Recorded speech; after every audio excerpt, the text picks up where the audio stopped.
Dunia pendidikan memiliki beragam cerita, seakan-akan tak pernah habis untuk dijelaskan. Biasanya pendidikan diartikan sebagai tempat untuk menghasilkan nilai-nilai luhur dalam masyarakat. Namun, tidak semua hal yang dihasilkan pendidikan merupakan hal yang bersifat baik. Tak jarang pendidikan mencatat tinta hitam di atas putih. Akhir-akhir ini di dunia pendidikan kembali gempar, tapi bukan soal plagiarisme. Peristiwa itu dipantik oleh beredarnya kabar tentang perjokian di dunia kampus, mulai dari joki tugas, proposal, laporan penelitian, makalah ilmiah, skripsi, tesis, hingga disertasi. Pelaku penggunaan joki bukan cuma dari kalangan mahasiswa, tapi dosen dan calon guru besar juga terlibat. Tentu hal itu membuat iklim akademik negeri ini menjadi destruktif.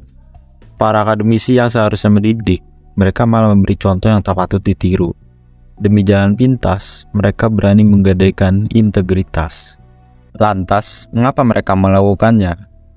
Secara sederhana, mereka ingin membentuk reputasi dalam diri mereka. Mereka ingin diakui kalau mereka dapat produktif dalam berkarya, namun jalan terjal tak selalu bisa mereka tapaki. Bahkan mereka cenderung menghindari perjuangan dalam menyusun sebuah karya akademik, sehingga mereka memilih jalan pintas.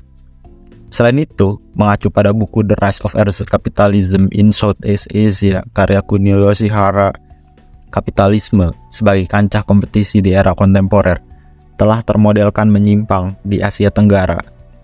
Maksudnya adalah menyimpang dari struktur kapitalisme yang terdapat di Barat dan Asia Timur, sehingga lahirlah istilah kapitalisme semu dalam kaitannya dengan buku ini.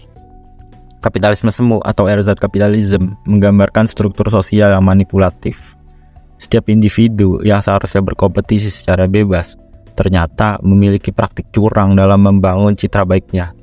Mereka sebenarnya tidak memiliki kompetensi untuk bersaing, tapi mereka memaksakan dirinya untuk bersaing.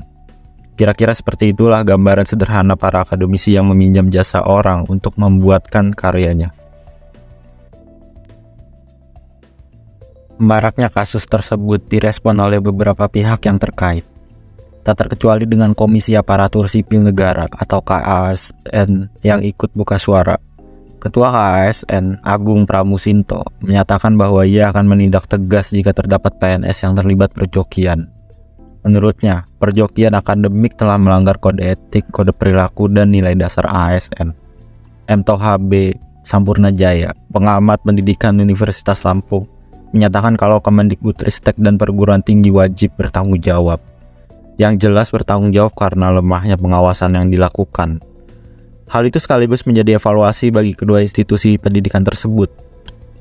Respons serupa datang dari Ketua Dewan Pimpinan Daerah Kongres Advokat Indonesia atau DPD KAI Jawa Timur, Abdul Malik.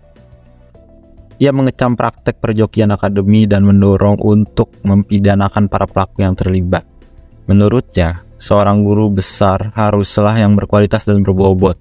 Untuk itulah diperlukan penyeleksian yang ketat, jangan sekadar memiliki gelar semata. Menurutnya, praktek perjokian jelas sudah melanggar hukum, khususnya berkaitan dengan tindak pidana plagiarisme. Sebab pada pasal 10 Permendikmas nomor 17 tahun 2010 sudah diatur kalau plagiarisme merupakan tindakan terlarang. Selain itu, pada pasal 70 UU Sisdiknas juga disebutkan kalau lulusan yang menjiplak karya orang lain maka akan dipidanakan. Dari tanggapan-tanggapan yang ada, apakah menurut Sosius peristiwa tersebut termasuk ke dalam kejahatan akademik?